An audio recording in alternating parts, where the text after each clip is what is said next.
So I woke up at 7 a.m. this morning in cold sweat. I forgot something.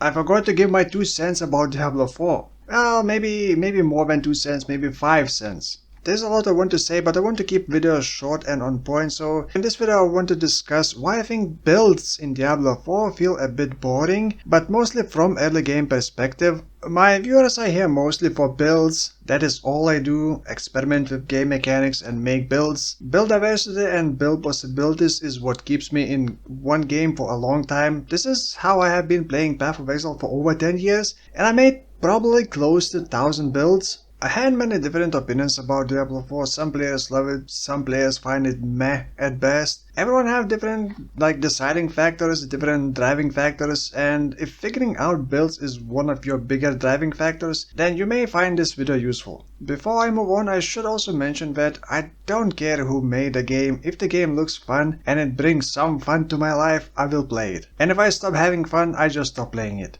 I came in Diablo 4 with pretty low hype, bought $70 early access and tried it in the beta, then Server Slam event, but so far I have only played with the Sorcerer, Necromancer and Barbarian. Started official launch with Barbarian and it is currently my highest level character. Most of my opinion is formed before unlocking Paragon system at level 50, but I think early game impression is just as important as endgame. If you are paying $70 for the game and you're not enjoying the first 2-3 days of the game, then you will end up just with bad opinion about the game, even if the endgame is good.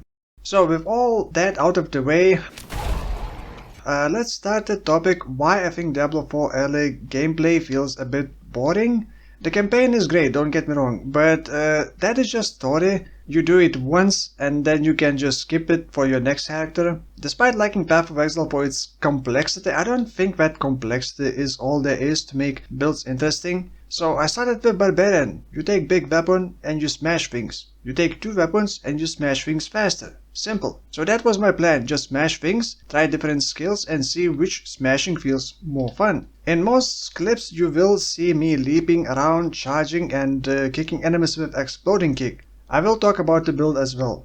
Before launch, I did learn about the game scaling from other players who had access to the full game. I know about the damage buckets. It is believed that there are 4 damage buckets, at least that's the latest theory, meaning that everything inside one bucket stacks damage additively and multiplicatively between those buckets. Think of increased and more multipliers in Path of Exile. That was actually the first sad thing that I learned about the game before official launch, because if it's true, that means every build will have to run critical, get vulnerability debuff on enemies, raise their main attributes like strength, intelligence, etc. And the rest is just all the modifiers that have, for example, damage while, damage versus, etc. fall into one bucket.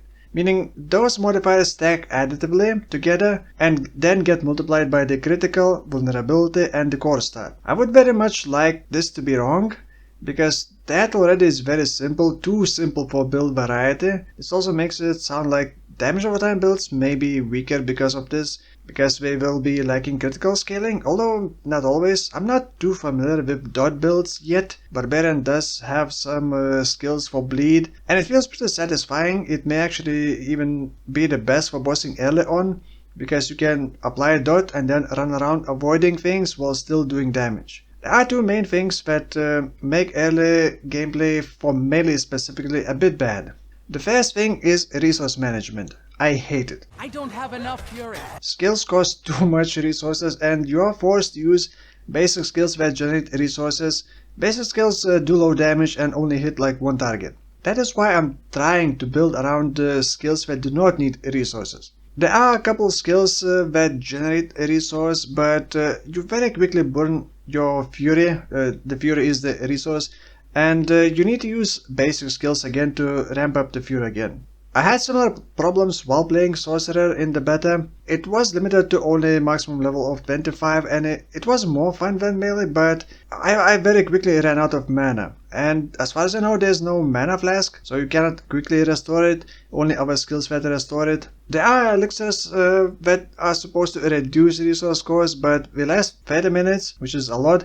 But you need materials to craft them, and if you go AFK to get some food or some drink, it feels kind of a waste using those elixirs, so I just ignore them. If you know me from Path of Exile, I just hate flasks in general. We can actually easily compare this resource management system to Wolcen. Some people absolutely hated Wolcen's resource management system. You got your skills that spend resources, and other skills that restore it. And even if you are a mage in Wolcen, you are still forced to use either auto attack or attack skills to restore your mana. But there are also mana potions. So in Diablo 4 early on, it feels very similar. Use core skills, then use basic skills to restore resources, or something else that has a long cooldown to restore resources. Later on, I'm sure it's not a problem, but we are talking about early game.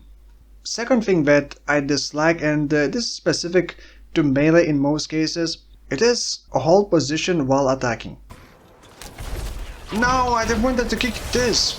You can either hold shift to attack without moving or make it toggle. The problem with that, it is not very skill based. By default, holding position is on shift button. Now tell me, how exactly do you bend your pinky finger to reach shift while holding your fingers over 1, 2, 3, 4 buttons?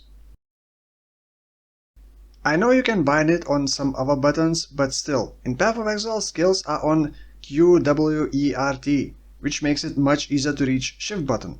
If you ignore a hold position, then this happens. Let's say these are the enemies, and this is you. You are facing that direction. You are trying to attack these enemies with a skill that does this attack, right? But you accidentally click on this enemy. Well, your character is not gonna do this. It's gonna walk around and then do this. So enemies by that time may be split up, and you're not gonna hit as many enemies as you wanted, and the direction which you're gonna be attacking is gonna be different. It confuses me as a player, and it puts me in the position which I didn't want to be in. If you toggle the hold position and remove skills from left click, well, first of all, you're gonna be losing one skill, but also you cannot move around while holding left mouse button. It will move to a position you first clicked and then just stop there until you click somewhere else. The way it works in Path of Exile is a bit different. Most builds use buff on left click and set each skill to hold position. This way you can set attack skills to hold position and left click without it. And you would not cast a skill on left click until you click shift. So even if you targeted the enemy, it wouldn't cast it. In Diablo 4 you still need to click it every time you need to attack, or toggle it and toggle it off every time you want to move. This feels clunky, and positioning your character in a heat of the battle without holding position button can feel pretty tricky. It's not what I wanted to kick. Now back to the build topic. Skills and their passives that you see on your skill tree are very basic on their own. There are some synergies, but without legendaries, you don't really have builds. You just pick skills that you want to use. What defines builds are legendary modifiers, aspects. For example, kick skill does damage, knocks enemies back, and if they collide with terrain, they take a lot more damage. But one of the legendary aspects turns that kick into explosion if enemies die within 2 seconds of getting kicked, which adds a lot more damage and turns this kick into a AoE skill, which can clear packs of enemies pretty well. Without that modifier, kick is pretty much just utility skill for stunning enemies or applying vulnerable debuff.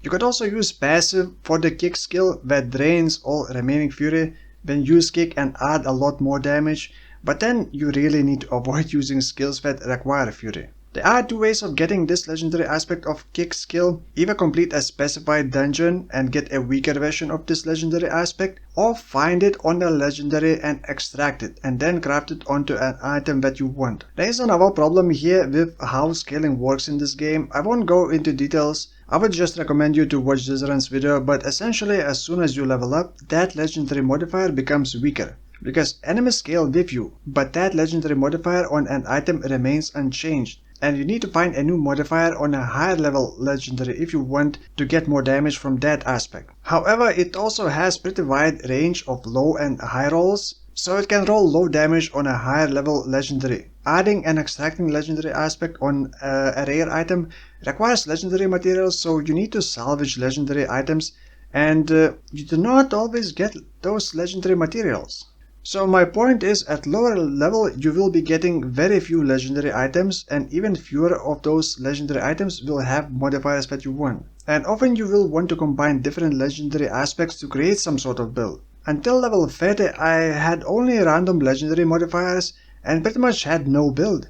I was trying all different skills and their combinations, but nothing felt like a proper build. Some skills just apply short debuff or short buff for 2 or 3 seconds, while other skills help generate fury, and the only satisfying button to click was ultimate, which has either a 50 or 60-second cooldown. I have just finished the campaign, and without rushing it took me 3 days. However, my gears are, well, heavily under leveled now, and my damage is pretty okay at this point, but I have not yet unlocked the Paragon system at level 50, and only now I am getting more excited about trying new builds, but I had to almost endure early gameplay, not counting the story. Story I think is pretty good. So far I cannot help but remember Diablo 3, how it was heavily based on legendaries and set bonuses, and your builds were completely dictated by the game.